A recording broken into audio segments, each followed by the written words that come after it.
Morning, everybody.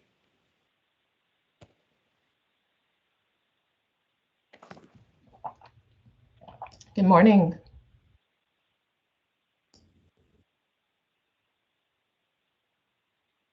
So we received, I don't know, it's 11:30. We can go ahead and get started. It looks like this session is being recorded. We did receive some questions in advance of the workshop that we can answer, but I think it's probably more prudent to just open up the floor to everybody in attendance now. And towards the end, we can go through any unaddressed questions. Deal? So if you have questions, if anybody's bold and courageous and ready to go first, I think we're ready to.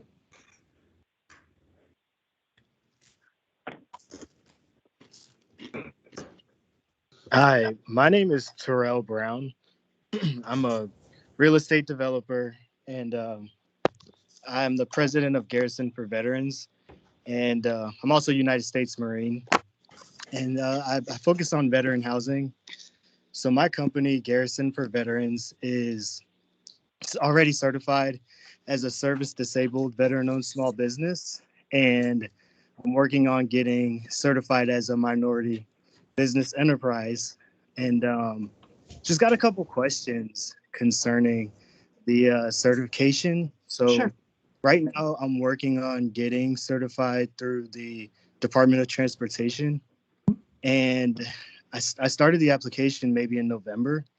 And I haven't gotten the determination yet, which I should get before the end of the month.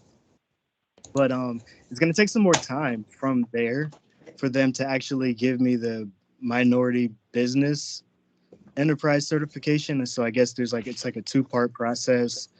And so you get certified as disadvantaged, then based off of what you told them in the application process, they will then automatically over time give you the MBE status.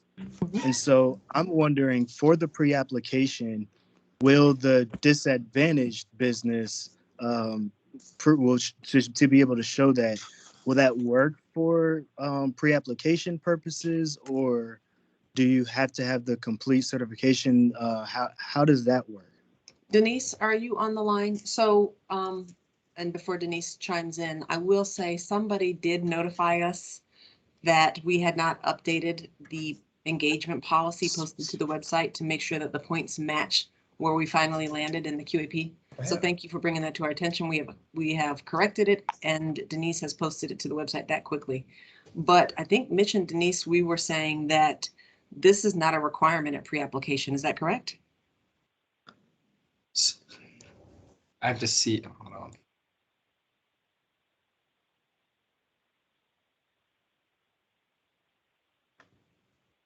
As a scoring section, this information would likely appear in the full application due in May. And for those that are, say, taking points or want to select points for prior engagement or project, engagement, commitment, and reporting, that would not be due at application. I'm sorry. Only which section you are electing.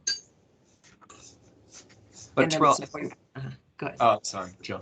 I think I understand what your question about the pre-application is. So the qualification requirement that you are probationary or qualified as a probationary participant, that is at pre-app, but we ended up deciding not to add anything related to this minority or women-owned business engagement section in the performance workbook, but the performance workbook is posted now. So there, I believe that's what you were referencing, but if not, let me know. Yeah, so Mr. Brown, Mitch and I have both interpreted your question entirely differently. Yep. So we probably need some clarification for you. So if you're talking about simply providing your certification from the Georgia Department of Transportation, that is not due until May. Right. But to determine if you are an eligible or can participate as a qualified developer, that process would happen in March.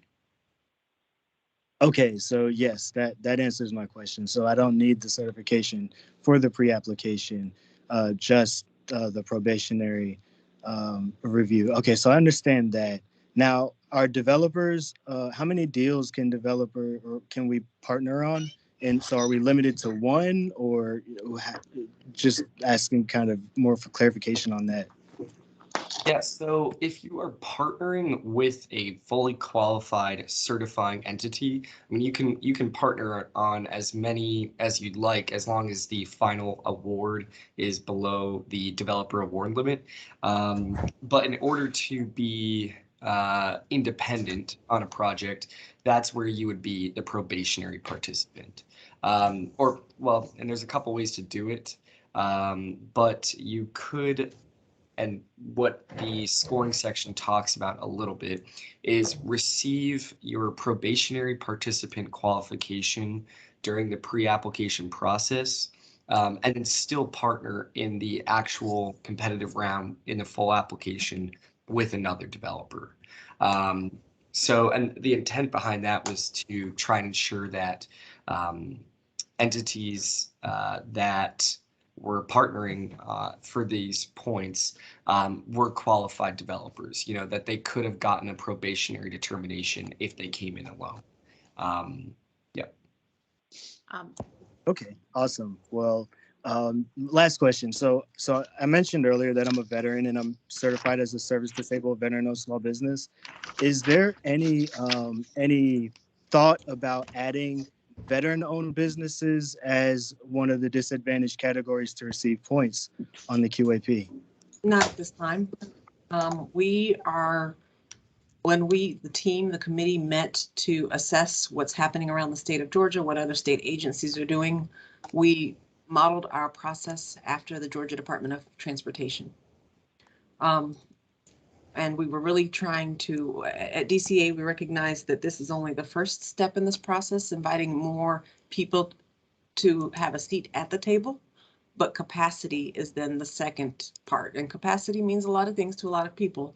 And so that's going to be what we tackle next. Not necessarily that DCA is going to provide capacity training, but there are tons of organizations, nonprofits, that there's a lot of money flooding the market right now for capacity training. Awesome. Well, I appreciate it. Thank you.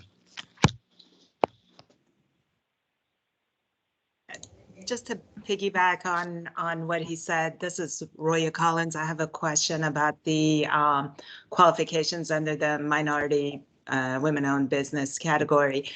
The third bullet on there says QB is not a related party to an individual or entity that meets the requirements under, requirements for experience. And I just wanted to ask if, I've previously qualified under probationary status, and I was trying to make sure that just because I'm married to Jay, who also qualifies, that doesn't disqualify me, I guess, under that section. So Roya, we worked, I think we did 3 or 4 iterations on this section before we landed on the final QAP language. And maybe at iteration 1 or 2, we had several developers say, well, I'll just get my wife qualified. Right. And the wife was not a developer. The wife is not in the industry. And so then that's where we had to tweak the language some more. So you happen to be probationary or a developer, and you happen to be female. So of course you could obtain your certification. Okay.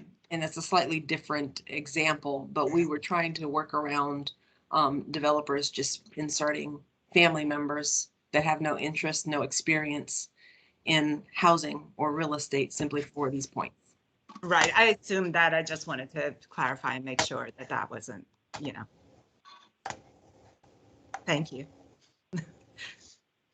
Hi, this is Marissa Phipps. I have a question on the scoring for the Women in Minority Business section, and I'm with National Church Residences. So the question is, can a nonprofit with greater than 20% minority board leadership qualify for points in the minority participation category? And if so, how do we document it to DCA? Right now, as written, it does seem as if nonprofits would be left out for scoring in this section. That is correct. this is going to sound like a crass answer, but it's just transparent. We're trying to get to the point where everybody understands all points aren't for all deals. And especially to encourage developers to stop, not in this situation, but stop taking points for things they can't effectuate down the road. Because the management companies, of course, end up then having to try to implement some of these things that developers put in applications. But with regards to this section, we see a lot of possible manipulation if we were to allow nonprofits to participate based upon the board makeup. So at this point, that answer is no. Okay, so nonprofits cannot score here. No. Okay, thanks for confirming.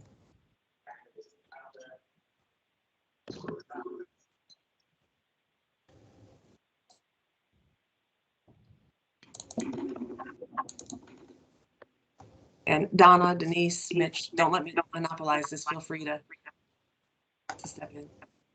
I'll make one other comment just about that last question that you had, Marissa.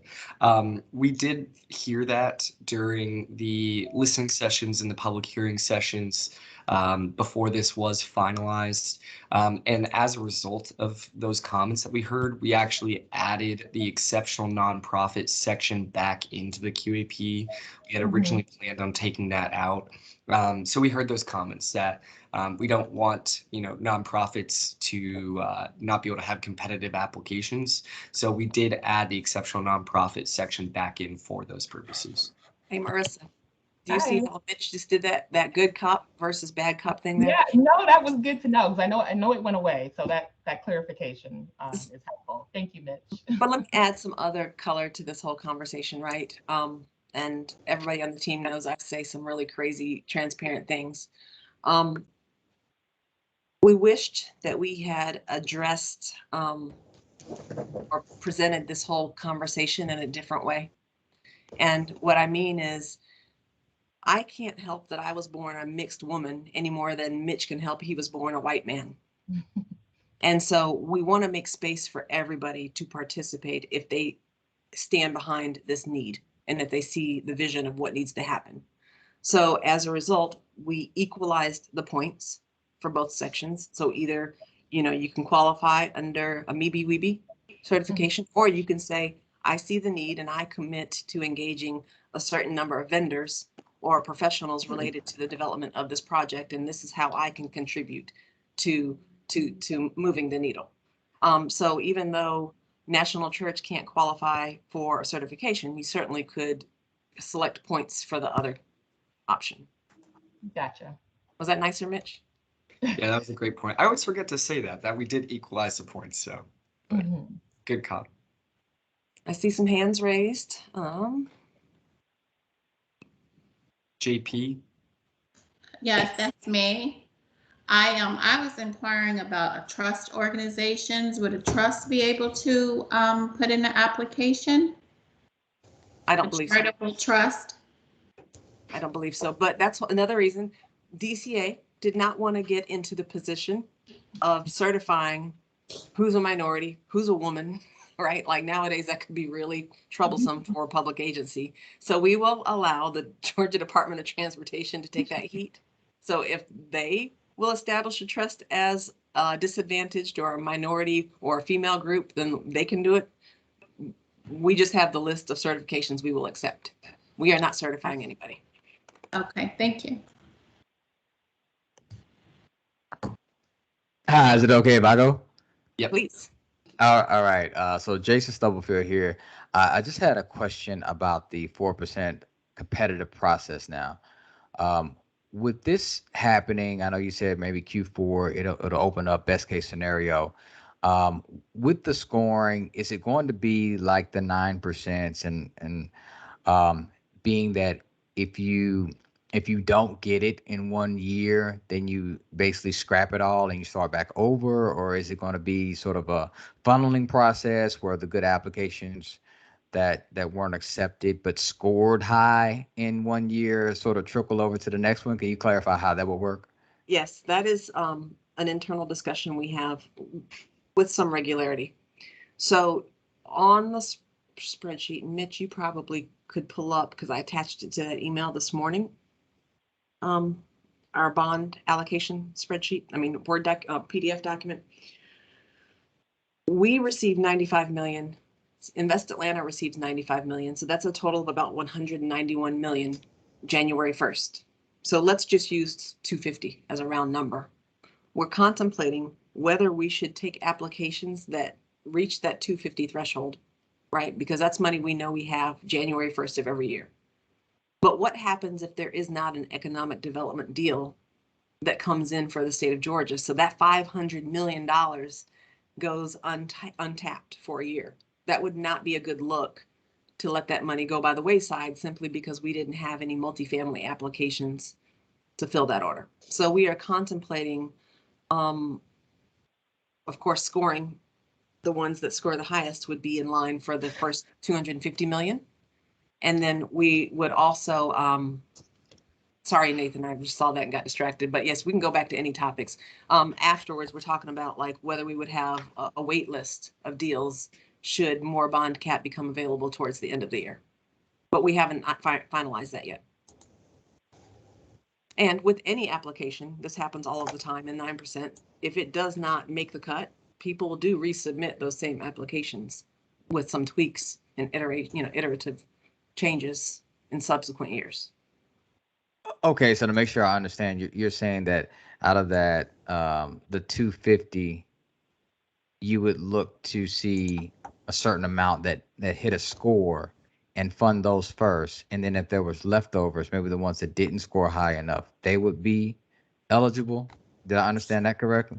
I can't commit to that. This is what we have to decide. Gotcha. Okay.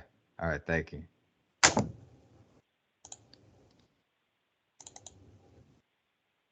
Nathan, I need to open the chat. I don't know if you asked a question or if you just.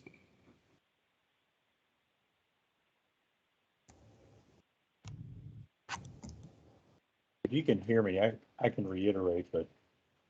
Perfect. It's the, like I said, we're not certifying, DCA is not certifying, GDOT is, and this is not, they don't certify nonprofits. Okay, can you hear me? I don't know if Yes. my mic's working. Okay, thanks. Okay, now you answered it. Okay, so it's a matter of the accepted certification being not available to nonprofits versus the QAP specifically. Okay, understood. Thank you.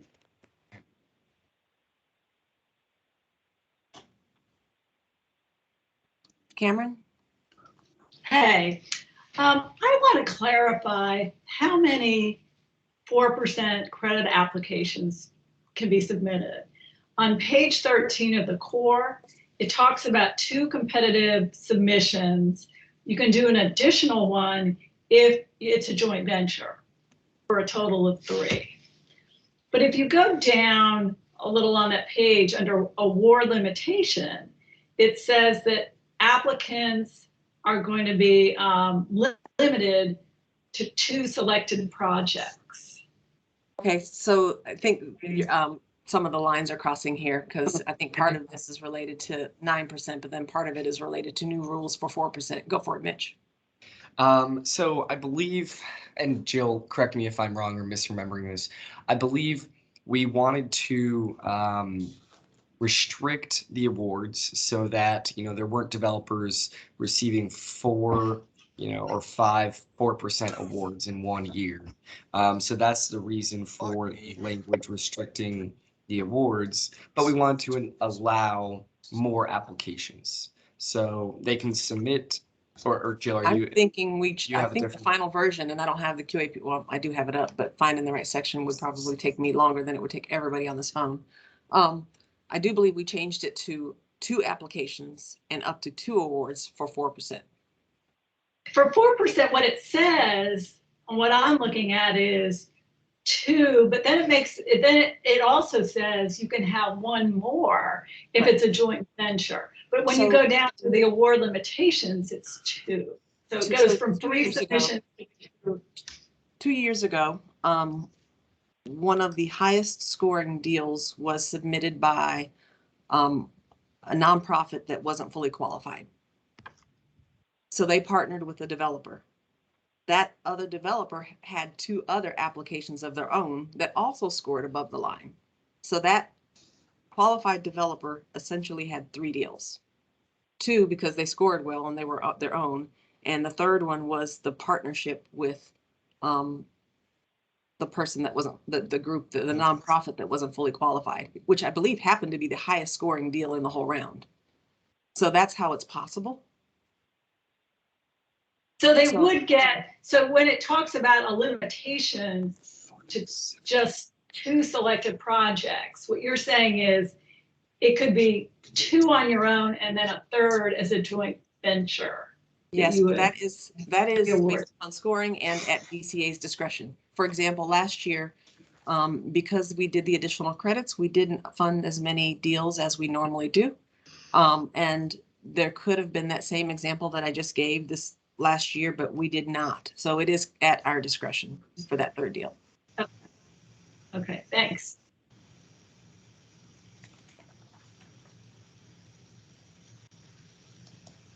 And I'm trying to see the hands up, so please, I if your think hand is up. Rochelle. Oh, Rochelle, I see. Yes, Rochelle.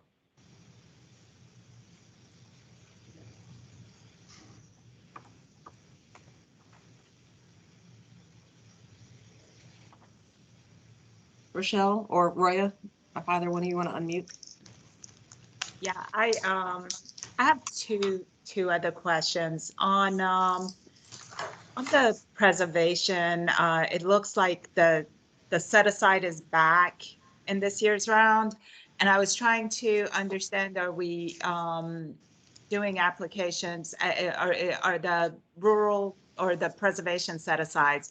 Is that at full application, or is it a pre-app like it had been in previous years? Or because you're back to up to 4 projects, but it doesn't seem to be the same pre-application kind of, you know.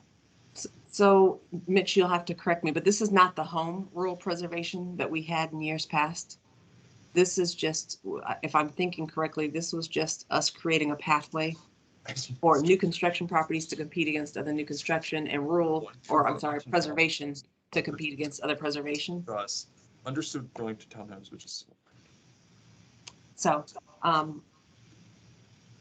so it's just a regular application of any kind of a rehab for preservation, I correct? believe so, but except for if you're asking for waivers, you know, which is what Sherry was addressing earlier. I think those waivers have to come in at pre-app. Right. Okay. I would also check in the QAP manager session as well, Jack's session. He likely may have know more about detail for that. So. At which session is that? I think that's the QAP manager session is what. Manager session. But Okay. Roy, I have written down your question, and so when we convene with the larger group in a little while, I will present this so that Jack can be the authority, not me. Okay. I think there's just a message sent. Rochelle says we can't hear her, so she's going to type it. Let's see here.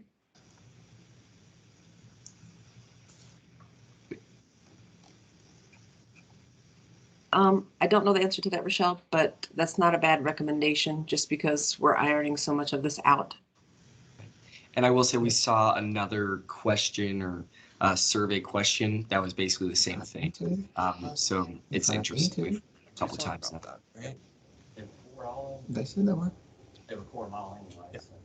I'm gonna mute everyone just and then unmute if you're gonna talk, but just so there's no background noise. All right. Douglas. Hey, can you hear me? Yes. Great. So I'm curious, construction pricing is crazy, as we all know. How do we create a line between what is just the market and what is what you guys are thinking is an exceptionally high cost? We don't have the cost limitations anymore, and so I don't want to submit something that creates angst within you. But what I'm getting back in my cost estimates are just massively more expensive than I would ever have imagined. And so what do you need from us when we make our submission so that you can understand the documentation is there and that these are real costs and we're not just trying to grasp for greater amounts of credits? Yeah, that's a good question. And honestly, it will probably, we probably will not have it fully figured out until the competitive round starts and we see what comes in. But I mean, you can imagine what we're going to do, or one of the things we'll do is we will compare all of the applications. You know, we'll have certain line items that we're definitely going to focus on. I don't want to, I mean, I can provide some examples of some of those line items like consultant fees, land fees. I'm trying to think of some others. We always look at total development cost. Even now we do that. And we make sure it's within a reasonable range.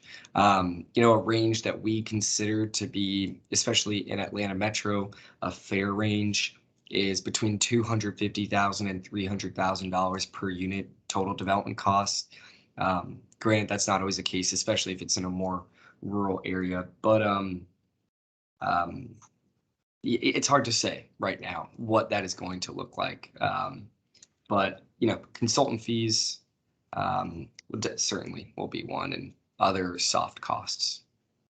It's really not the soft costs, it's really the hard costs. And that's why I'm just wondering, will you be more comfortable if you provide a third party cost estimator's review of the costs? I mean, how can we make you happy so that what we don't end up getting later is a reduction in credits because you felt like we were stretching?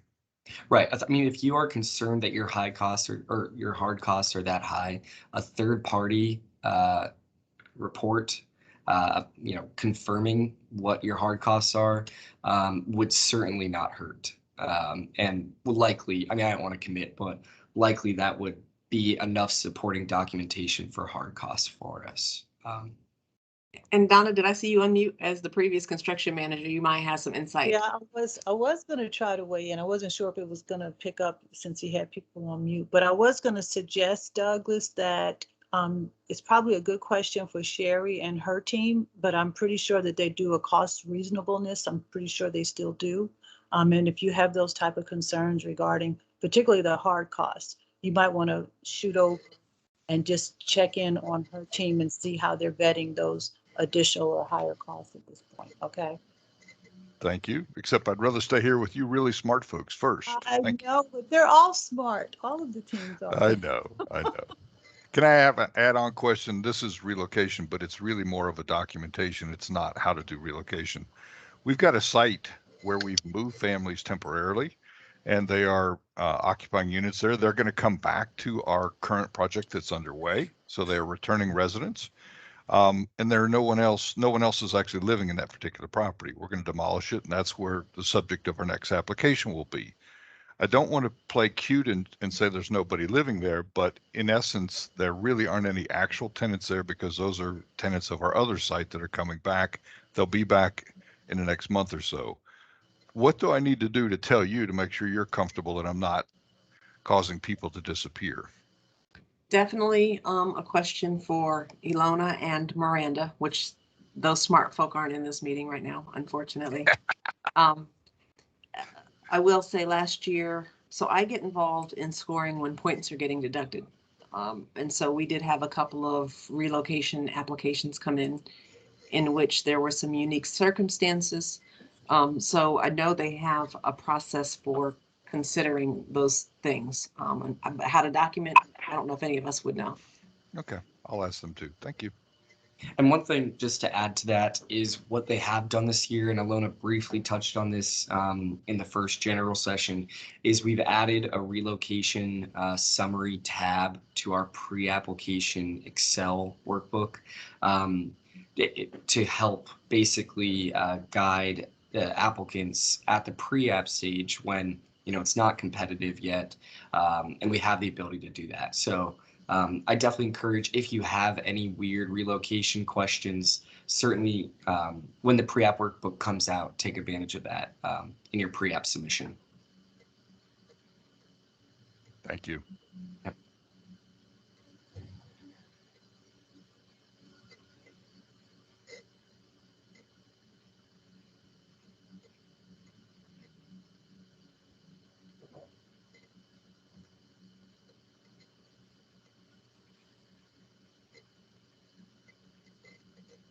Nathan, you want to unmute yourself? Yeah. Hi. I have a question about 4% scoring process. At one point,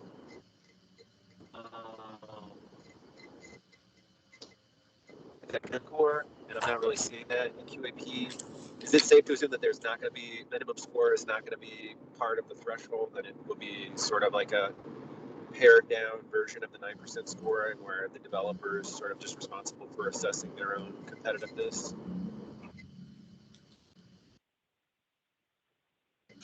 So you were breaking up a little bit for me. Could you repeat that question? Sure. At one point, I think last year, the idea of a minimum score for 4% might be part of the scoring process. And I didn't see anything about that in the QAP, and I'm curious if that's not part of it, or if that will be part of it, or if it's just going to be basically the 4% scoring will be more like the 9%. I don't think we've maintained or we are thinking about a minimum scoring for 4%. That has not survived the chopping board. Cool. Great. Thank you. Brett? Hey, good morning. Two questions completely unrelated. One, how is the DOT responding to all the requests going into them for certifications? That's a good question. I haven't reached out to them, but we do accept certifications from the other major councils too. So there are federal nationwide councils that also certify. And I did talk to one of them, and they now have created an accelerated process where for a small fee, Yeah. You can get it back in 1 week. Okay. Next question along those lines is, if there's a maybe in another state that's been certified, that's not a national rating, but they're, say for example, city of Memphis, city of New Orleans, that they give them, will y'all review those as a consideration as well, or are those not acceptable? We'd have to take a look at it. So depending on how they receive their certification, like say they got theirs in New Orleans or in Louisiana in that chapter, you can subscribe, which is what they call it, which is a weird word, but you can subscribe for your certification here in Atlanta. So, but if they went through, like some cities will do this, and we didn't include that as a pathway. And correct me if I'm wrong, Denise, I don't think we included that as a pathway for what we would accept this year, only because they all have different underlying requirements, and we weren't sure that it would be consistent with either what the GDOT is doing or the National Council. Okay. Understood. Okay. Well, I may send something in and see if we can get clarification on that. Next question, again, completely unrelated to those, is on negative attributes, undesirables that are within a quarter of a mile of your property. When you look at aerial photos, you see one thing. When you drive by, you see something else. And so how will DCA review those scorings when, if there's a drive-by, there's no noise or anything, but drive-by, you don't really see much, but from an aerial, it doesn't look as great? I know DCA doesn't do the as they used to. They used to, everything was all visual related, but now with technology and everything else, it's obviously used quite a bit.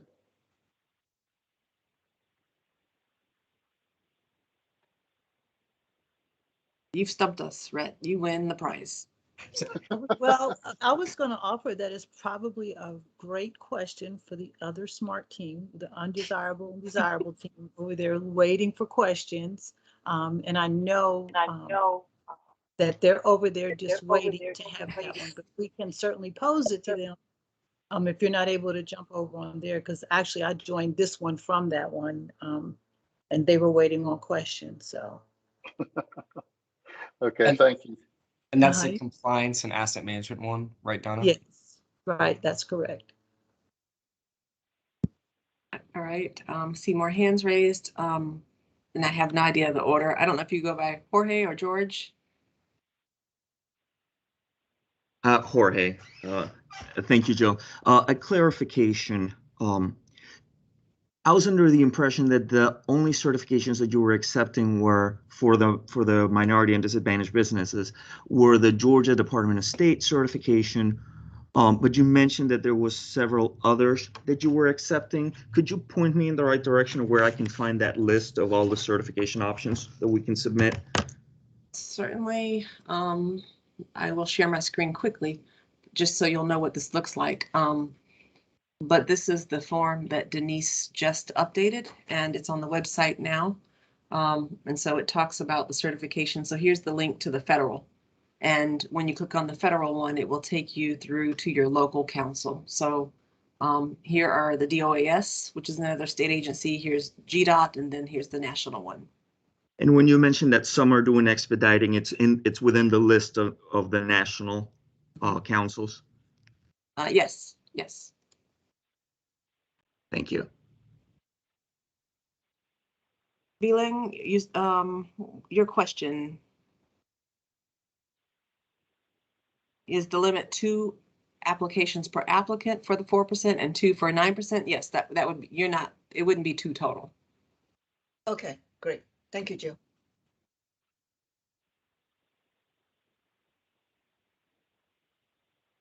Brian, we did not say when the 4% round would be open. There is a possibility that we could fund the balance of the bond applications in Q this year. And if so, we will open it up towards the end of Q4.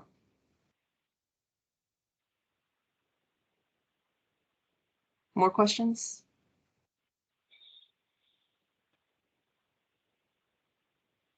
Sure, I'll go again.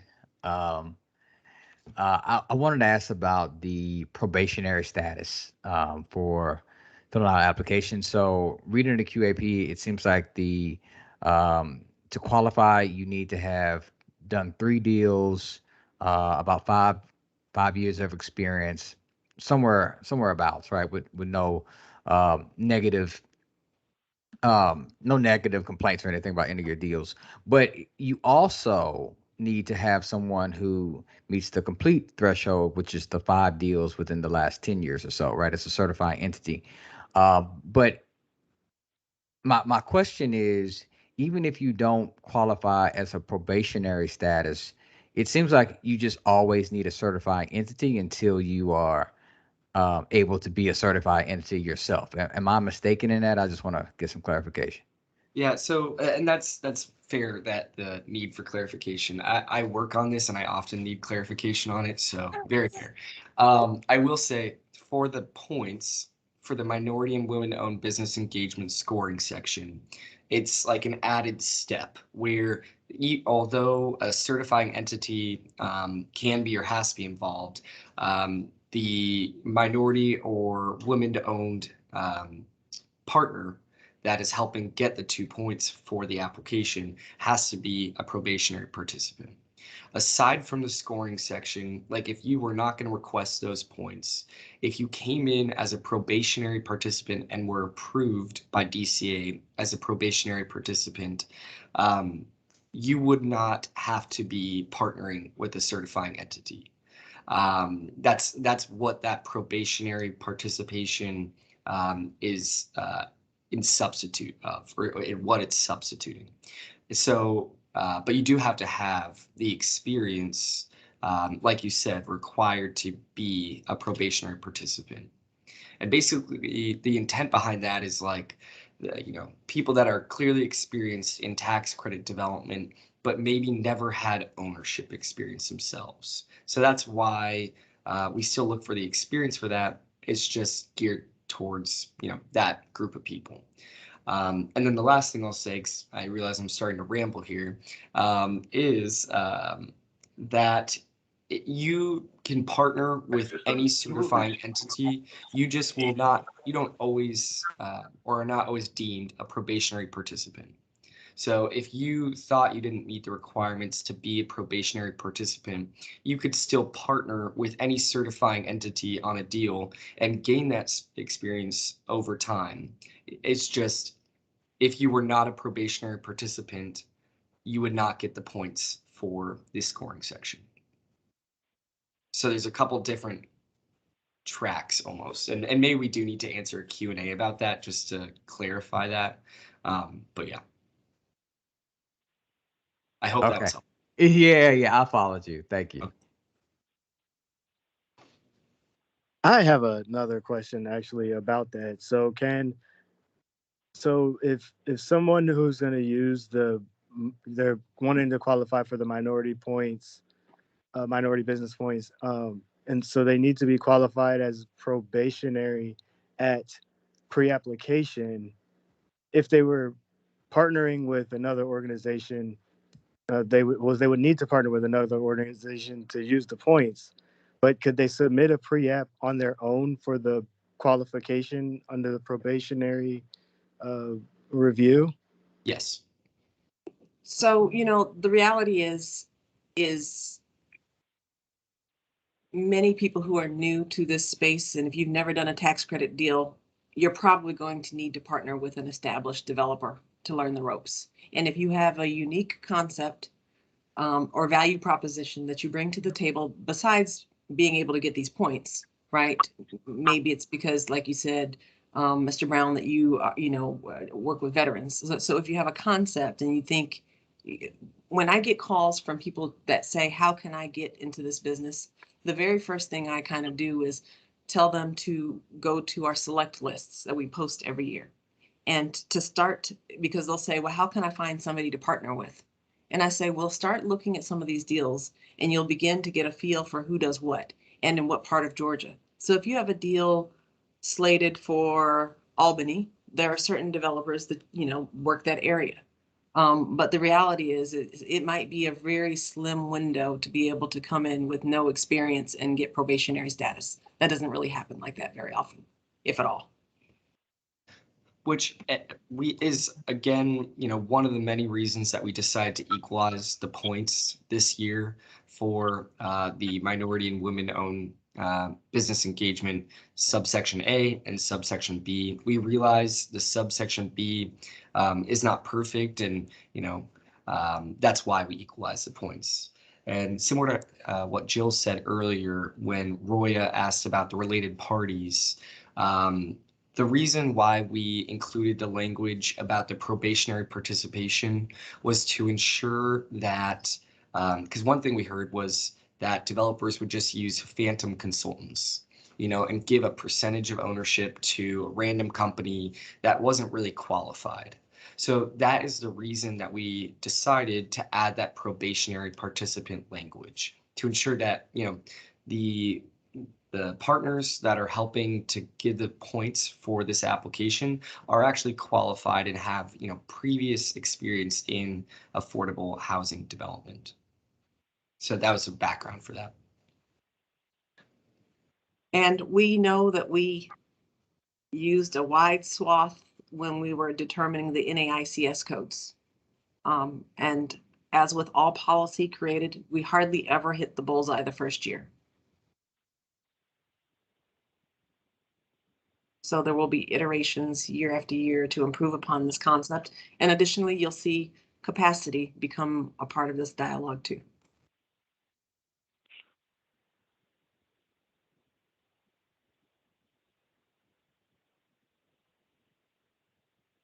And like Jill has said a couple times that, this is the first step.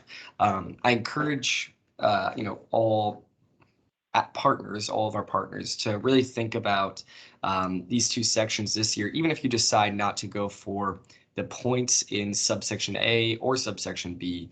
I encourage all of our development partners to really think about this and, maybe work on some strategies for future years so that you're ready when there may be other changes or new scoring sections related to this.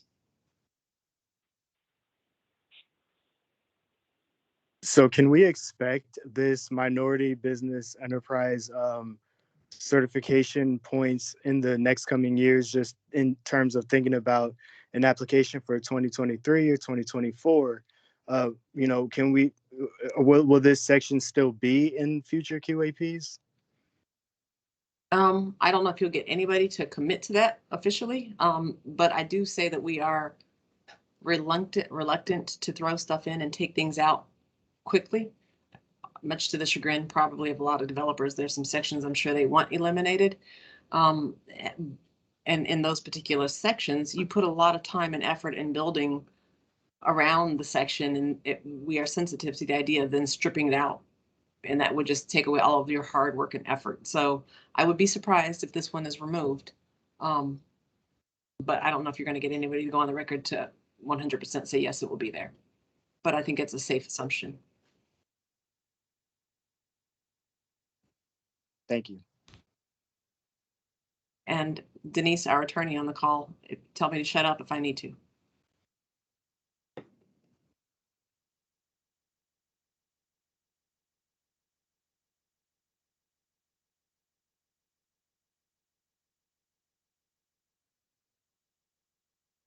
No, we are not accepting that certification. We are only accepting the certifications listed on that supplemental document that's posted to the website. There are three, I think, maybe certifying councils. One is the National Council. We have the Department of Administrative Services, which is a Georgia state agency, and then also the Department of Transportation. And those are the ones that we are accepting. And Kyle, that policy is posted in this chat.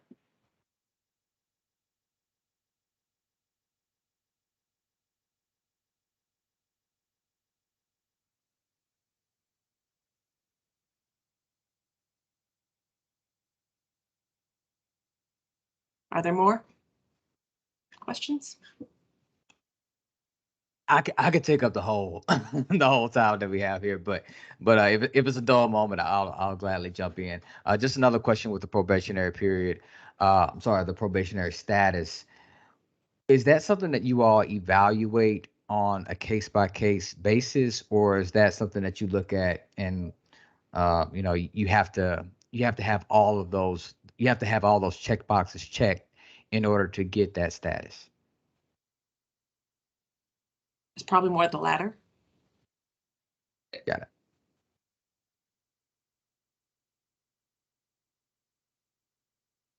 Donna, your face is saying otherwise. Is that the wrong answer? Oh, okay. No, I agree. It was a good question, though.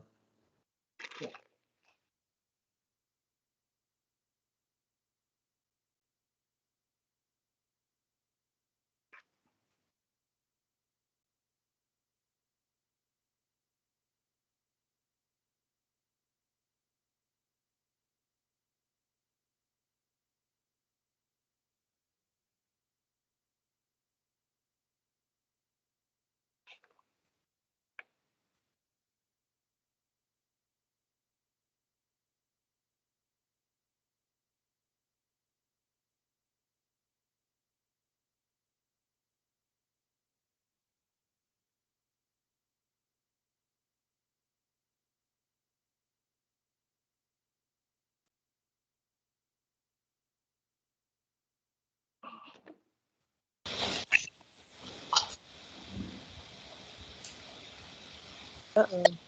Trouble. Trouble. Oh, hey.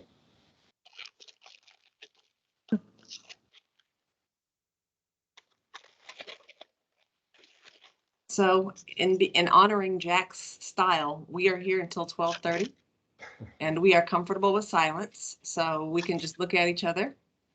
But anybody, if you have questions, feel free to unmute and ask.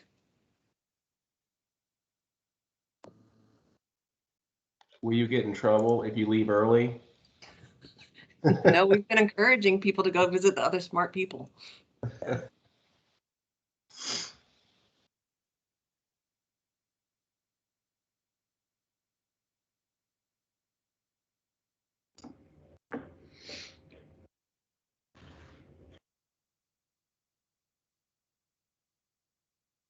Awkward.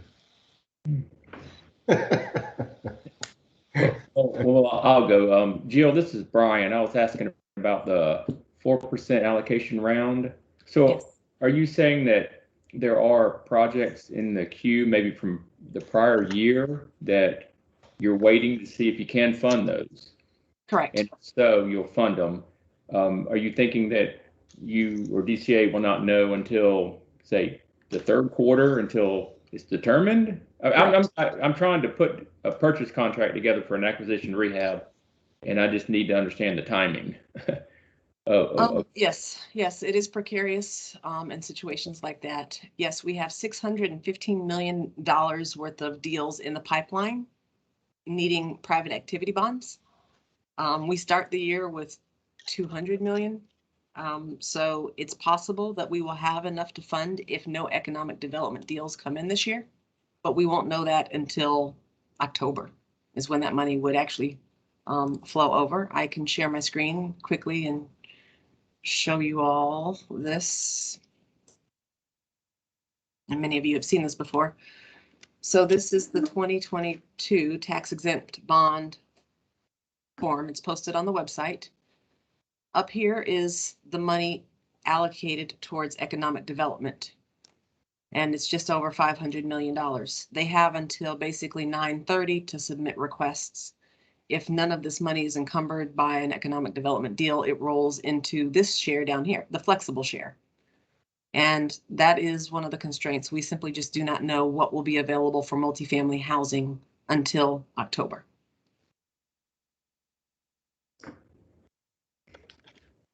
Okay, that makes sense. Thank you. So you're saying you have 600 million in applications now. So the chances of any of it rolling over is probably pretty slim. So I should look toward 2023, and then there'll be a competitive round as well in that year, or? We do anticipate taking applications at the latest in 2023. It could happen as early as Q4. Okay. Fair enough. Okay, thank you. Thank you very much.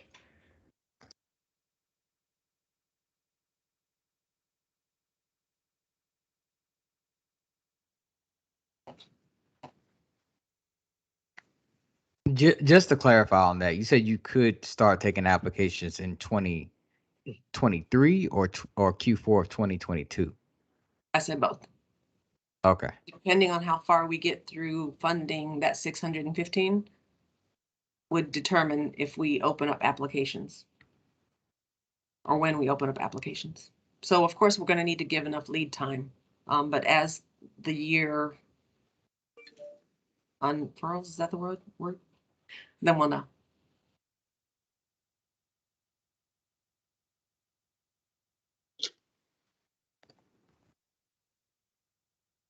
Brett, did you raise your hand again? I did. I had a question on those. With all the deals being done, from what I can gather, most of them are in the major metro of Atlanta area. Are y'all, first question is, are y'all seeing any of these deals having concern with market issues? And then the second part of that is trying to find out where all these deals are to make sure that as looking at future deals, knowing more the location of where those are, so we don't go on top of other deals. How our DCA can get that information out to the exact locations of those deals, because there's not much that I've seen on the internet about without trying to find every bond resolution out there. And I don't have hours in the day to do that. So those are my two questions on the bond deals. It's a good recommendation. Mitch, that's probably something we should add to your list to produce a different 4% spreadsheet now. And we do have, I don't know if it's on the website currently, or if you emailed us, we could send it to you. We do have one that was up until maybe October of all the 4% applications we had received and all of the addresses. And then we have a separate one of all of the applications. But yeah, especially if you email us, we can email that back to you. Okay. Thank you. Yeah.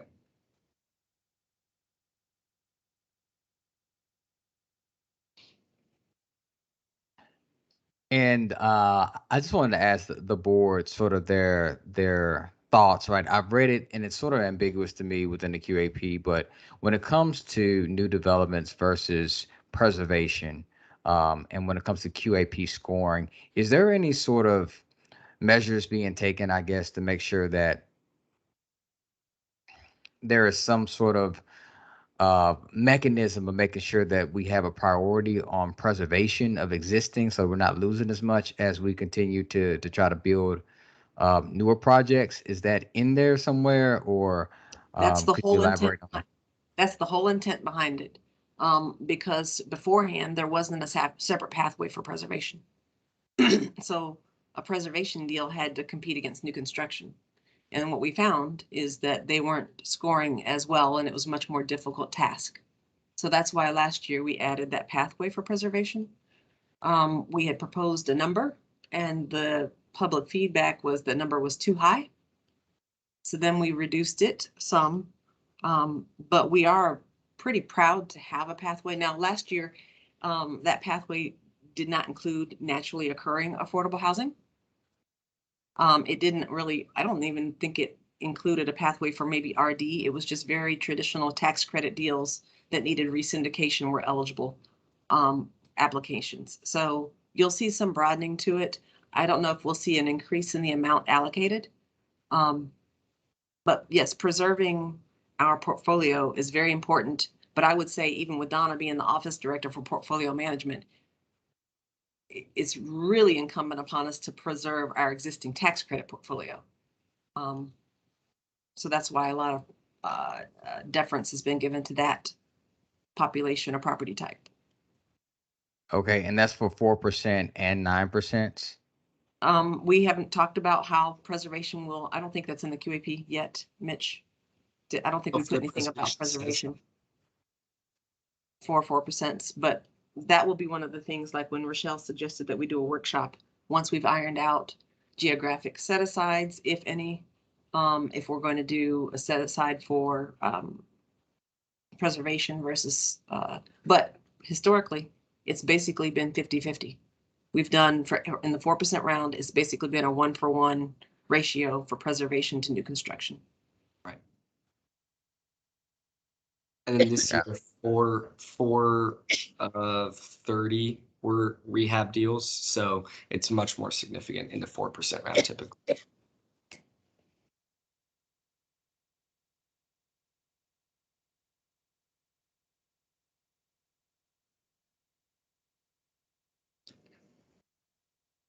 We're almost done. Any dying questions or burning questions?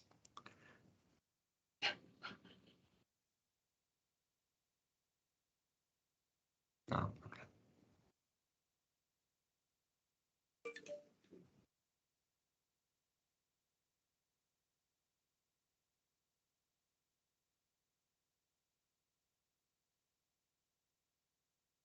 Yeah, I guess just to clarify on the preservation, I'm trying to be nice to everybody else, but hey, we got 3 minutes here. But to clarify on the preservation, what you're saying is it's not necessarily detailed in the QAP what 4% preservation scoring looks like, but just in general, you all try to keep it at a 1-to-1 ratio for 4% as new construction versus existing. That's what we have done in the past. So yes, Okay. we keep track of that. And it wasn't a policy. It just, a lot of people use the 4% program for preservation for some of the larger deals around the state. Got it. Okay.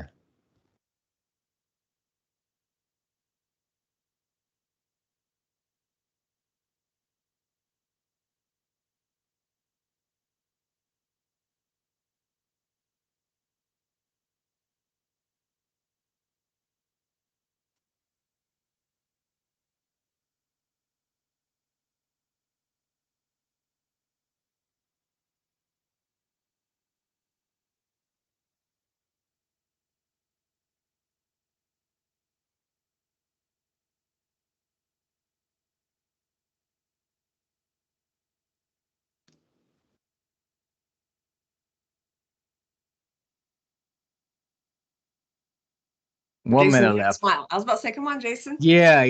It's probably going to take over a minute, but I'm trying to Okay. understand rough numbers. We have 500 million of funds accessible. You have over 600 million in applications. We're talking about potentially opening up Q4 for 4%. How could that happen if we have, that over applicants when it comes to the funds being dispersed? So there's probably a total of 700 and something million available. If I total all of the buckets, even the ones that don't belong to us. So the stuff that doesn't belong to us, if it rolls over to housing or to the commissioner's discretion, then he will use it to fund the balance of the applications. Throughout the year, other parts of the agency start getting word when there are economic development deals. So although officially we won't have a rollover of funds until October 1st, we start hearing about it if a deal is coming. So, we'll know May, June, August, what the likelihood is of us having funds. Because those deals take a ton of time to put together too. And they don't just pop up at the last minute. So when there's an economic development brewing, we will know through the grapevine at the agency. Got it. Okay.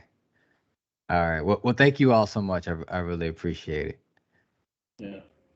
Well, Jill, so let's just assume you do fund all those in the queue. When do you think the 2023 competitive 4% round will be open? Do you happen to have an idea? Q1. I mean, we've got to, of course, iron out some of these topics we talked about today. And one possibility is it could be a NOFA, where if we know that there are $200 million worth of funds at the end of this year going unused, which I don't know if that could happen, but let's say we could put a NOFA out and say, hey, we've got 200 million. Here's the scoring criteria. Here's what we're looking for. If you fit the bill, come apply. But for regular, like an ongoing round, it would be Q1 of next year. And like I said, we will give sufficient time so that you can put together your deals. And I don't know if there is such thing as sufficient time, but we will do our best to give it as much advanced notice. Okay, and that's assuming that all the deals in the queue are still viable once funding's around, I guess. So, okay. Well, we started out with 103, and we didn't lose a whole lot. There weren't a lot of deals that fell out over the past 2 years. So now we have 14 that we're waiting on full application from. We're going to meet as a team tomorrow and come up with a deadline for those 14 applications. And at that point, we'll know what's viable and what's not. Okay. Thank you. All right, we have a 15-minute break and before we convene with the big group. I wrote down some of the questions so that I can make sure to address them in that group. But if for some reason you think your question was would benefit the greater group and I don't bring it up, I welcome you to. Otherwise, thank you.